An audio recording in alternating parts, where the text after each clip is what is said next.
యుద్ధ భూమిలో తన శరీరం నుండి రాలిపడిన ప్రతి రక్తపు చుక్క నుండి అదే రూపం, అదే బలం, అదే మాయాశక్తితో ఉండే వేల కొద్ది రక్తబీజులు పుట్టుకొచ్చే వరాన్ని రక్తబీజుడు శివుడి నుండి పొందాడు. వరగర్వంతో రక్తబీజుడు ముల్లోకాల్ని ఆక్రమించి దేవతలందరినీ ముప్పతిప్పలు పెట్టేవాడు. నారదుడి సలహాతో దేవతలంతా పార్వతీదేవిని ప్రార్థించడంతో పార్వతీదేవి యుద్ధ భూమిలో అడుగుపెట్టి రక్తబీజుణ్ణి నరికిన వెంటనే అతడి శరీరం నుండి రక్తపు చుక్కలు నేలపై పడి వేల కొద్ది రక్తబీజులు పుట్టుకొచ్చారు.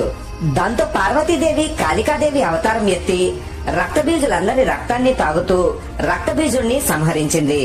రక్తబీజుణ్ణి సంహరించిన తర్వాత దేవతలందరూ ఎంత ప్రార్థించినా కాళికాదేవి శాంతించకపోవడంతో శివుడు కాళికాదేవి నడిచే దారికి అడ్డంగా పడుకున్నాడు. ఉగ్ర రూపంలో ఉన్న కాళికాదేవి నడుస్తూ నడుస్తూ దారికి అడ్డంగా పడుకుని ఉన్న శివుడి గుండెలపై పాదాన్ని మోపిన వెంటనే శివుడి స్పర్శ తెలిసి కాళికాదేవి శాంతించింది.